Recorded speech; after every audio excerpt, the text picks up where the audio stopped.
what the philosopher needs to be in touch with then, and this is one version of what philosophy is about and what philosophy ought to be doing, the philosopher needs to be in touch with the most real things represented by Plato's forms. And those in the story of the cave are the objects outside the cave in the bright sun. Those are the forms. And we're going to see the sun is at the top of the heap of the forms. The sun represents for Plato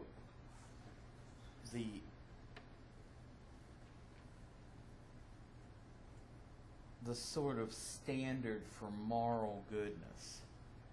He calls it goodness itself, or the form of the good. So Plato is going to try to convince us that, hey, the ordinary people out there in the street, they're very, they want possessions and things. They want beautiful things. But any beautiful material thing for Plato is imperfectly beautiful. What the philosopher should concern himself or herself with is not just beautiful things, but knowing what beauty itself is, which is to say, knowing what the form, the perfect standard for beauty is. Note that this is the opposite view from Plato, from the relativistic view in Shakespeare, that basically says that beauty is in the eye of the beholder. Plato thinks there are eternal standards for these things. Now again, I want you to be autonomous. We're going to look at some of the pluses and minuses of this view. I'm not going to ask you to buy into it necessarily, but at least to try to understand where he's coming from. So one of the tricks of understanding Plato is he's really messing with your head. He's messing with your mind. He's trying to turn your view of reality on its head. Things that you thought were least real, he says, are the most real. Immaterial forms. Things that you thought were the most real, the stuff that our senses put us in touch with in this world, for Plato, they're just fleeting shadows. And we're going to see one of the things Plato is doing is to say that the pre-Socratic philosopher Heraclitus was partly right and partly wrong. He was right to say reality in this world is in constant flux. He was wrong to say that ultimate reality is. And Plato is also going to try to maintain that Parmenides is partly right and partly wrong. Parmenides was right for Plato to think that ultimate reality has to be something that's stable and changeless and eternal. Where Parmenides went wrong, Plato is going to say, is in thinking that that changelessness is something to be encountered in this world. No. What Parmenides didn't see is that there is a world beyond the senses where changeless reality occurs. So that's kind of what we're about here in discussing the forms. And I mean, one obvious question, maybe the question to ask is, well, well, what makes us think that these things are around anyhow? Now, one way to get in touch with this that makes it a little more believable is to ask yourself things like this. Did what it is to be a triangle come into existence just when the first human being thought up the concept of a triangle or drew a triangle? Or was it somehow there just to be discovered what a triangle is? But what a triangle is, the standard for what makes something a triangle was already there, and all human beings did was discover it. What is it to be 5 of something? Well, or the number 5? Well, did that come into existence just when human beings thought up numbers? Or the standard for what it is to be 5 of something, did that somehow exist even before human beings came on the scene? Is there something unchanging and eternal about it? Well, for Plato, there is. So if you ask yourself questions like that, Plato becomes a little more believable in thinking that some of these things have ultimate standards that are non-relative and, for him, eternal. At least one of the things I try to do is to give these people their day in court, to try to present or summarize their views in ways that you can see how somebody in his right mind could actually believe that. Okay, so again, Plato and Socrates are trying to respond to the relativism of the Sophists. And remember, the Sophists are also very skeptical about knowledge, the best we can have are opinions, and opinions differ from one person to another. And if you're a relativist, one person's opinion is as good as another. One culture's view of moral virtue is as good as another culture's view, even if those views differ. And this type of relativism persists today in some quarters. And again, the Sophists, and we saw this, try to say that maybe it's just human beings that make up these standards and these concepts. And there's nothing around like justice and virtue that's there already existing. But human beings in different situations, different societies, just have a different view of what the justice is and a just state. And it varies, from culture to culture. Well, this is the view of the Sophists, very relativistic. But Plato and Socrates are reacting against this. And again, to remind you of what I said last time, the view that seems to be most plausible is that in a middle dialogue, like the Republic, where we get this stuff located, probably we have a lot of Plato's very exact theorizing, and he's using Socrates as a vehicle, in many cases for his own views. So Plato pretty much agrees here with Parmenides, and this is something you want to ask yourself, because for Plato, knowledge of something differs from mere opinion. opinion can be about particular things in this world, but knowledge is about eternal truths. And this is what, when we think back to Meno's slave boy answering Socrates' questions, and Socrates is trying to get the boy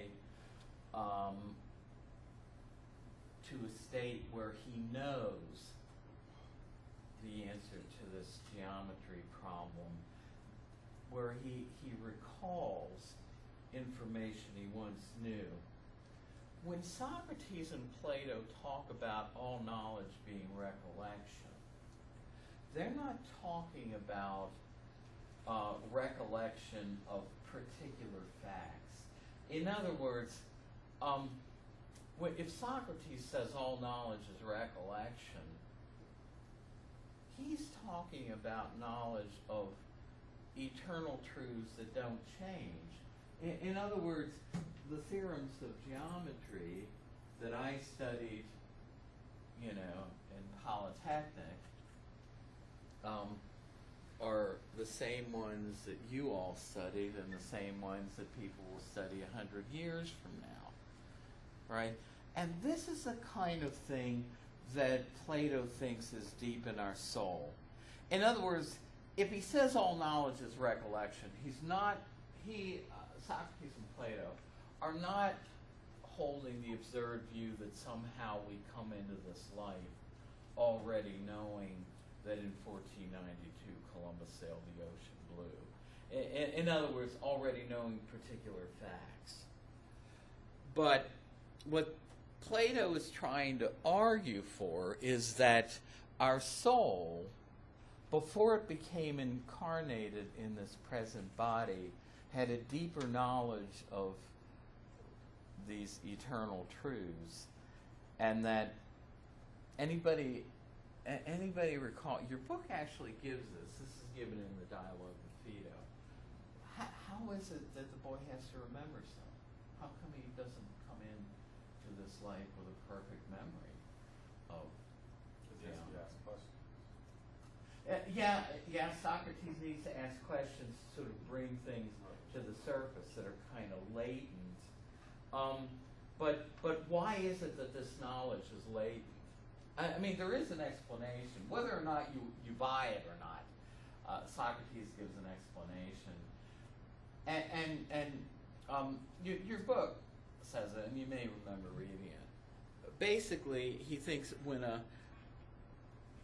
a soul becomes incarnate in a new body, somehow that's such a shocking experience for the soul that it drives a lot of this knowledge into a sort of a latent state. And that's why you need questioning to bring this stuff to the surface, But we get a picture of what philosophy should be about. That we as philosophers really need to worry about these eternal truths and about things that we supposedly once knew and have forgotten. So for Plato, then, knowledge doesn't concern just particular facts. And note how this is different from the way we use the word in ordinary life. In other words, let's suppose I have my glasses sitting there, and it's after class, and I got home, and I said, you know what? I left my reading glasses there. I had them sitting on, the stand, whatever we call this thing, the equipment stand. Somebody says, well, are you sure? And I would say, well, I know I left them there, so I know my glasses, are there. Or we could say present day knowledge. I know there's a pair of reading glasses sitting on this stand. I mean, for us, we do use the word knowledge of particular facts. But for Plato, that's just opinion. That's about fleeting things.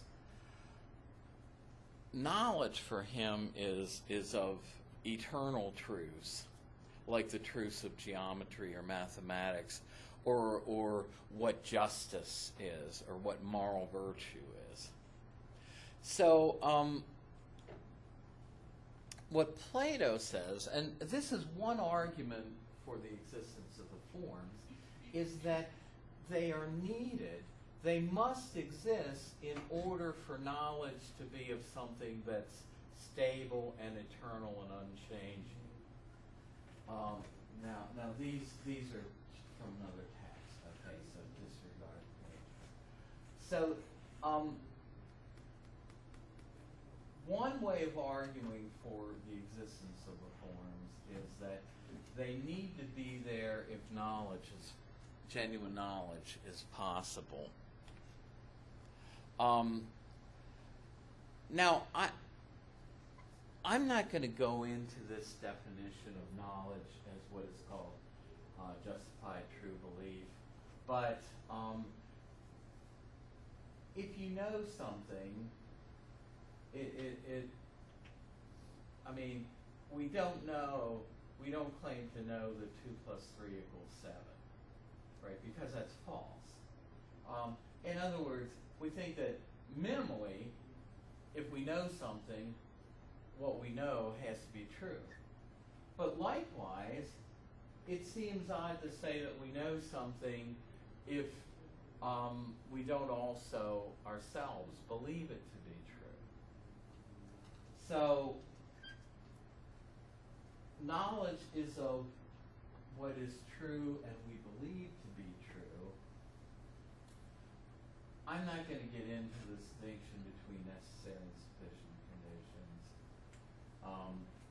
But also, for Plato and Socrates, in philosophy, you want to be able to give reasons for why you think something is true. And so something we really know is something that we can provide an argument for as to why we think that's the case. So this is one of the oldest concepts of knowledge going, that knowledge is justified true belief. Something that is true, that we believe to be true, and that we can also furnish reasons for.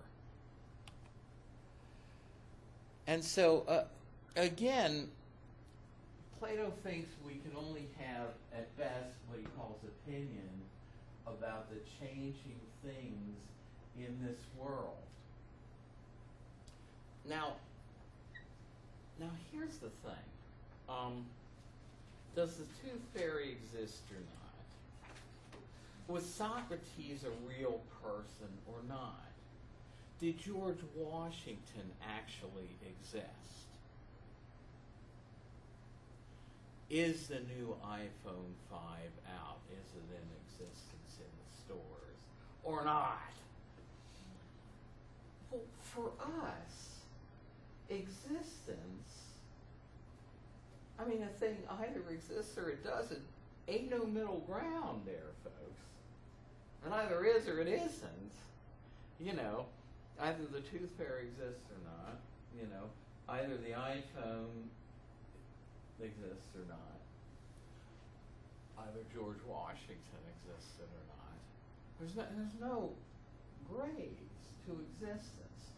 And this is another hurdle in trying to understand Plato. For Plato, because this world is Heraclitus' world of constant change, he thinks that it has less of an existence than the eternal, stable things in the realm of the forms. So, so to a certain extent, the things then that we see around us have less of an existence status than, say, the perfect standard for a table. So So he wants knowledge to be of stuff that's always true and that we can provide reasons for and acquired by instruction. But so we already saw this, so I'll go past it. But again, questioning enabled the boy to give reasons for what he believed, brought what he could vaguely recall to the surface, and it became knowledge.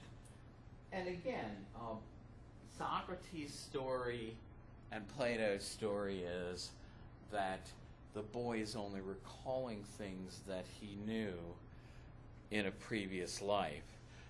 And of course, that's controversial in itself, because certainly not everyone would agree with Socrates and Plato that reincarnation is the truth of the matter. Some folks do, some folks don't.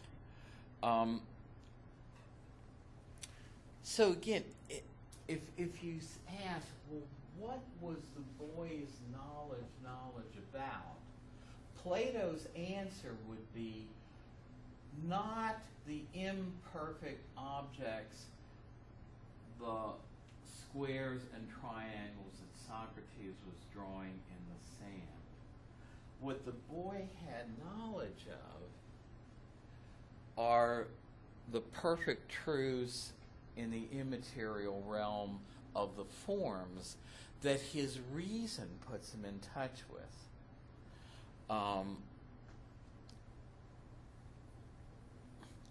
So, to make the point we've already made, genuine knowledge for Plato couldn't be about such fleeting and changing things as sand drawings. It's not acquired ultimately through the senses.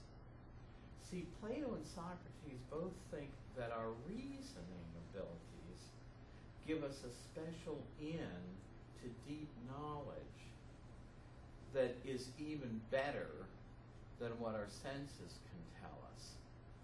In other words, it's the boy's reasoning abilities that help him work out the math problem, not his senses. So genuine knowledge has to be about enduring objects. And so what Meno's slave boy actually has knowledge of then are eternal truths in another realm. And again, this knowledge is acquired through our reasoning abilities, not through our senses. For Plato. So, we already said that he agrees with Parmenides that knowledge has to be of what is perfect and eternal. And we can't construct those objects in this world, so they have to exist for him in a world beyond what the senses put us in touch with.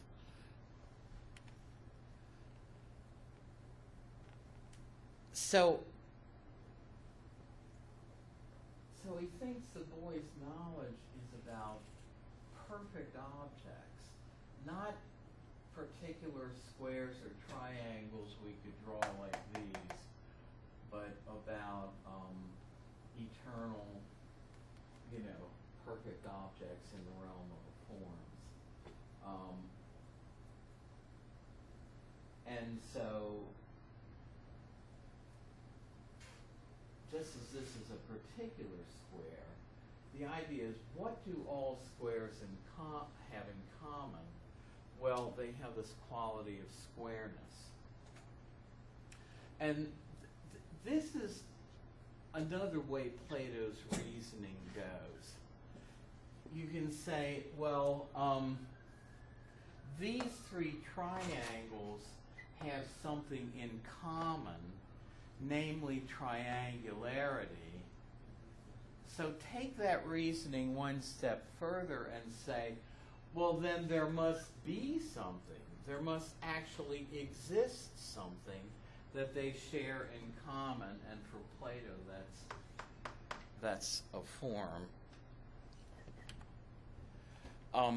Now, we didn't read the Euthyphro, but the point that was made in that little Meno selection about bees, where Socrates says, look, I'm looking for the characteristics that are common to all bees that make them bees. In geometry, you could say, I want the characteristics that all triangles have in common that make them triangles. That's what Socrates was looking for and Plato are looking for. And the idea is when you get out an accurate definition of a thing, you can capture its essential nature. You can capture what its form is in words.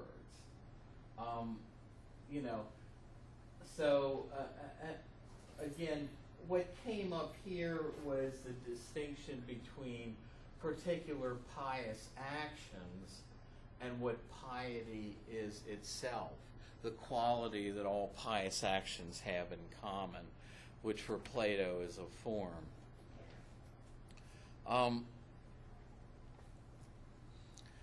So basically then, true knowledge is of eternal objects in the realm of the form, which is, to agree with Parmenides, that knowledge has to be of what is unchanging. Now, epistemology is a branch of philosophy having to do with knowledge and the theory of knowledge. So the previous argument for the existence of the forms, I'm not going to ask you this on a test because it was this more complex textbook that I was using calls this the epistemological argument for the forms. In other words, the argument says the forms must be there if true knowledge is possible. So they must exist, right? If we assume that knowledge is possible. So this previous argument then justifies the existence of the forms by claiming that they're needed to be the objects of stable, unchanging knowledge. In other words, our knowledge of the truths of geometry doesn't change because the perfect triangles and squares in the realm of the forms don't change either. Now again, I know that this is to some people an unusual way of thinking about things, because we live in, as I said, in a relativistic age, but just try to at least understand what he's saying. Now, there's another argument that points out what I was saying here. The metaphysics deals with the nature of reality. Basically, the first philosophers were all metaphysicians because they were asking about the nature of reality. And so you can ask yourself this, are there any universal truths? Or is everything that exists a particular thing, and there are no universal truths that we can formulate about particular things? Well,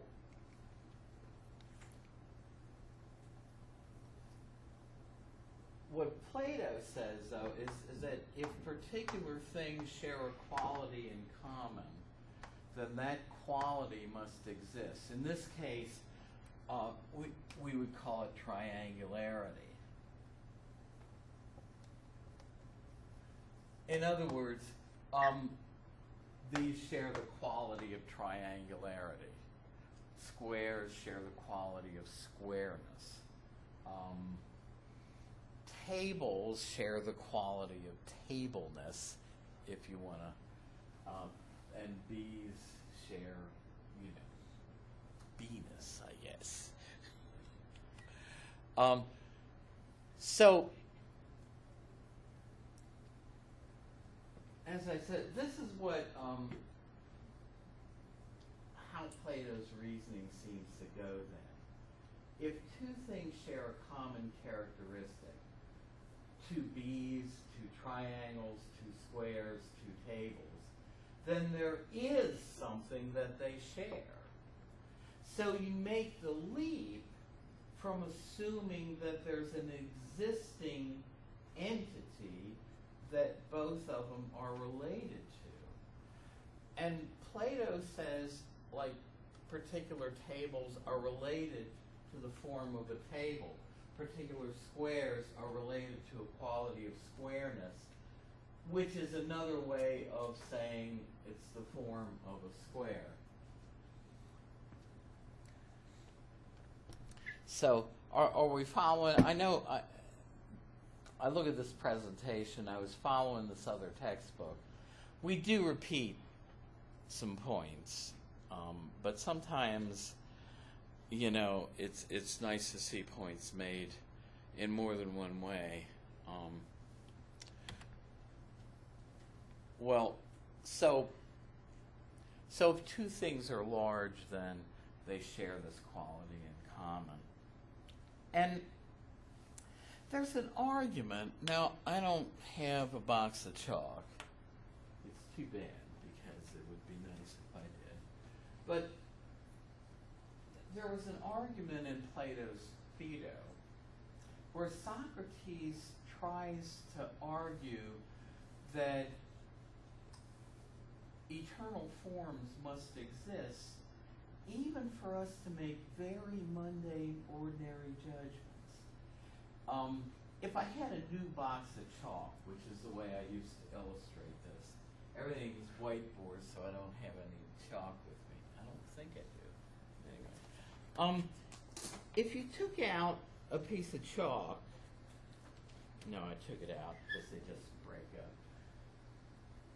You know, if I took out two pieces of chalk that hadn't been used before, you could say, well, they're equal in length, right? But now you and I know that if we had a sensitive enough measuring instrument, probably some sort of laser-assisted device for measuring, they're not perfectly equal in length, you know, because they lop those pieces of chalk off, and you find that one piece of chalk is just a little bit shorter than the other. So Socrates says, how is it that you can make a judgment like these two pieces of chalk are equal in length, but not perfectly equal in length? Unless you already knew what perfect equality was. But Socrates goes on, but wait a second, you didn't come across any things that are perfectly equal in length in this world. So, same story as we heard before, your soul must have been acquainted with the notion of perfect equality before it came into this life.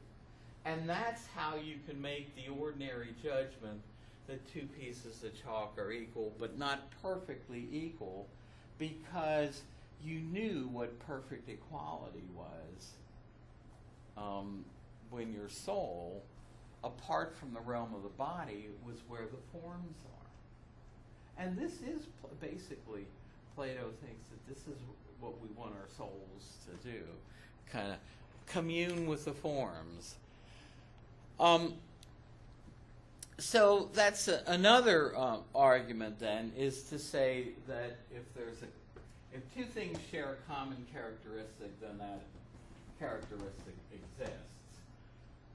Now, my name, proper name, is Victor Eugene Morawski Jr., right? Semantics deals with the meaning of words. And we could name a particular elephant Gertrude, right? Or a particular person can be named Victor Morawski, right? And so Victor is my proper name, Gertrude is the proper name of this individual elephant. take general words like largeness, equality, triangularity, squareness. For Plato, these general words are the proper name of a particular form. So largeness names the form of the large. So it's like there actually is a perfect object up there that's like a perfect square and a perfect triangle for Plato. And it has an eternal existence.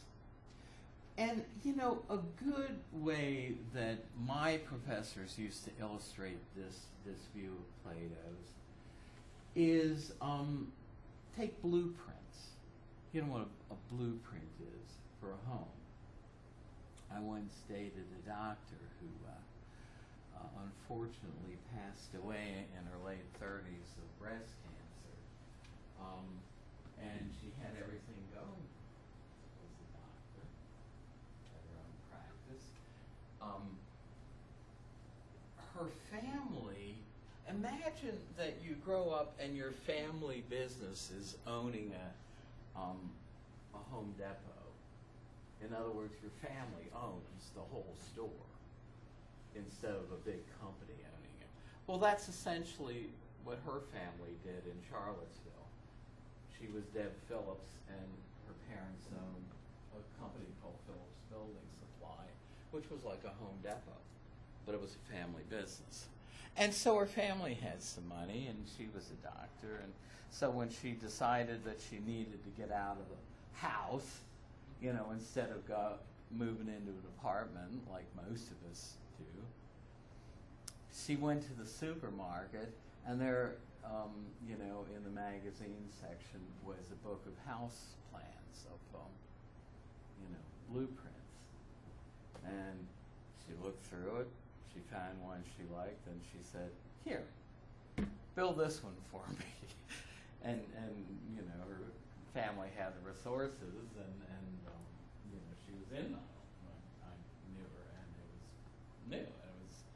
It was a big home. Well, the thing is, a blueprint, you can make many different homes from the same blueprint. And, you know, this is kind of, for Plato, what a form is. It's like a blueprint is to something. The form of a triangle is like a blueprint for what makes a triangle. The form of a table is like a blueprint for what a table ought to be. You know, and he thinks there are these eternal standards. But general words like triangularity, largeness, they name particular forms. So again, for Plato, we've got a two-tier. We have this world, which is the ever-changing world of Heraclitus, and for him is somewhat less than real. And then you get the world of the forms, which for Plato is perfect and eternal and changeless, and is exactly ultimate reality as Parmenides wanted it. So I say here, Plato would rid us of our bias toward the senses. In other words, for him, the best knowledge we can acquire is not acquired through the senses, but through our reasoning abilities when we do things like understand what it is to work out a geometry problem, or when in a discussion we get closer to the true meaning of holiness or moral virtue or justice, you know. And so far from being then imaginary entities, for him these eternal entities have actually more reality than their material embodiments. And the forms also are perfect. I mean, think about it. Any real rose you get, you know, if you look at it closely enough, you can see some imperfections. There's a little brown spot or a black spot, or maybe this leaf here isn't perfectly formed, right? For Plato, any beautiful thing in this world, like a beautiful rose, is a combination of opposites. It is beautiful, but it also has some imperfections. It has some ugliness to it. But for Plato, when I say the forms alone possess the quality of which they are the form, so particular beautiful things aren't perfectly beautiful, but beauty itself, the eternal standard for what beauty is, you know, for Plato, is perfectly beautiful. Now, you know, I know this is a little hard to comprehend, but that's kind of what he says. So in this last slide, I summarize the world that our senses put us in touch with inside the cave from the world outside the cave. So this world is Heraclitus' world of flux, the world of the forms changeless and eternal. This world has objects that come into and go out of existence.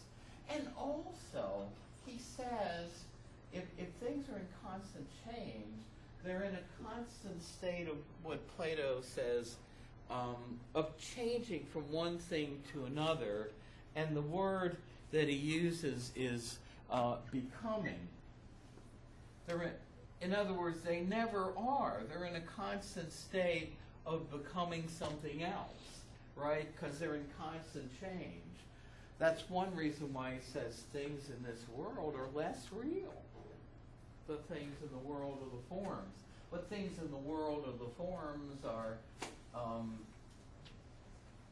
stable and eternal, you know.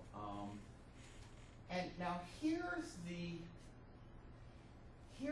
real controversial part about Plato's theory, and it's the part that even Aristotle, who believed, see, Plato has forms in things.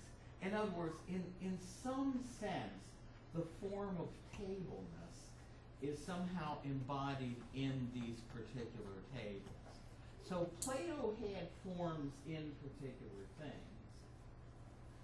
But now, before there ever were any tables, or if all, you know, actually that wasn't a bad movie, you know, where all the electricity goes out.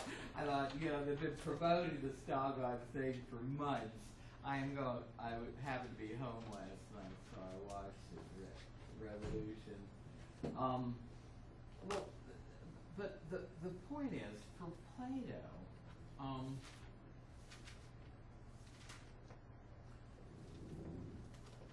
they were talking about the electricity of it. If all of the tables vanished overnight through some weird thing, for Plato, the eternal standard for what it is to be a table would still exist in the eternal realm of the form separate from this world.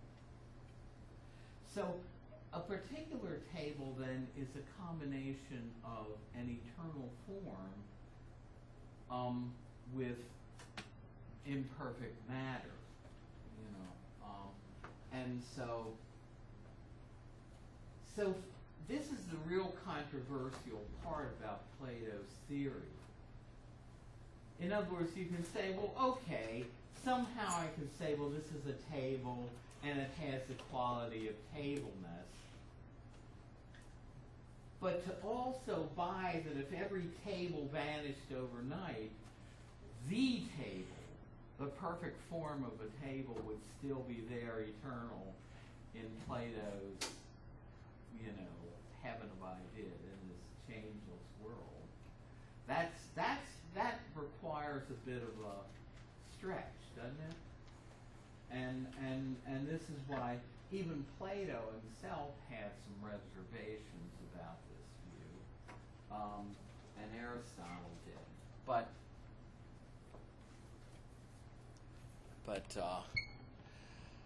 So I don't really want to get into the divided line thing too much, but I think two of the most important things about the divided line is, as likenesses are to what their likenesses are.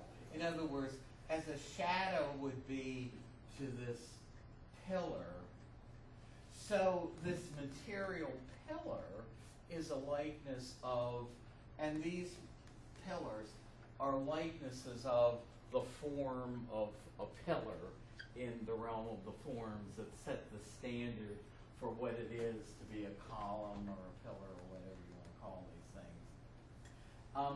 So there's a sort of, as I said, tier. Reality is in tiers. The lowest tier are images of things like shadows or drawings. Then you get the material things, but they're poor copies of what are supposedly perfect entities in the realm of the forms. Yeah. Isn't this all this stuff just basically sounds to me like a basis of Christianity? We are made in His image. But we are imperfect copies. Yeah, and your book tries to make that. Everything you have here is let's put it this way. Like that, You can see that there are some things about Plato's philosophy that, say, Christianity would find very congenial. The idea that there might be an eternal world, that there's some absolute standards for things like moral goodness and if all. You want the best, but there are also there have also been some real problems with this. For that philosophy textbooks somehow never get it in touch with. For Plato, when we look at the form of goodness itself is at the top of the heap of the forms, and it's the most fully existing things. But we're not really going to get into this, but to fall short of perfect goodness is also for Plato to fall short of reality. So something that is less real, like things in the material world, are also for Plato less than perfectly good. Now compare that with the pronouncement in Genesis 1 that God makes the world and pronounces it good. And Augustine did a pretty decent job of trying to reconcile Christian thought with Platonic thought. But in the first century, there were some views that were looked upon as heretical that tried to mix Plato's views with Christian views, because for Christians, part of the very earliest Christian creeds says Christ was both fully God and fully man, and that he lived a sinless, perfect life. Well, the point is, if matter is less than real but also less than good, that gives rise to the question, well, how could Christ be fully good if he's incarnate in a material body? And so what some of these spin-offs, and the view was called Gnosticism, did was to say, well, in some sense, the incarnation didn't really happen. Either Christ was totally a spirit and never became incarnate in a material body, or he was incarnate in a material body, but somehow less than perfectly good. And these, so there were kind of acceptable and unacceptable ways of trying to meld Christian thought with Platonic thought. But you can see that they both look for an eternal realm, and for Plato, our soul should go to be with the forms. You know, Well, that's Christianity too. you know, right. Instead of going to the realm where the form of the good is, in Judeo-Christian monotheism, God is the perfect standard for goodness.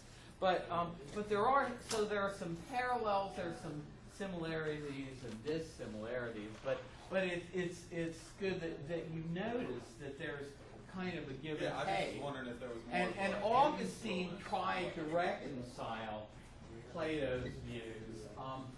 The early Christians did not like Aristotle. In fact, they burned Aristotle's books. They did not come back to general knowledge until the Crusaders went down there in the Middle Ages and rediscovered them, and they were preserved in the Arab world, the works of Aristotle, when they had been kind of done away with. Because Aristotle was too this worldly and materialistic for people in the early church. Whereas Plato, who had this very otherworldly view, that they found a bit more congenial. But again, like I say, there were some problems because not every way of trying to reconcile the two was accepted. Ascetic and docetic Gnosticism were rejected in the first century as heresies. And some of the letters of Paul even talk about that, even though they don't give you the name. But that's really get on a tangent. A geometry shift. Talking geometry. Well, okay. Next time I'm going to play like 15 minutes of a video on Plato's view of the soul, and in a way we're going to hit some of the same themes before, but Plato, you might think, well, if Plato thinks that there are perfect standards for a lot of the things, wouldn't he also think that there's a perfect standard for justice and for what makes a person just, and also for what makes a political state just? And we find that he does have a perfect standard that he gets out in the Republic of what he thinks the ideal state should look like. So we'll look at that a little bit because it's worth looking at. Look, thanks a lot, and we'll see you Thursday. If you came in after I called the roll, let me know you're here. Okay. I'm sorry. You're okay. You're. Yeah, I remember I had to tell you right on there. Okay. Should be registered. I know I'm registered and everything. So. Actually, it's the 18th, not the 17th. I'm a day behind. We are the 18th. All right. Thank you. I did it right on the first page, and then. But thanks for letting me.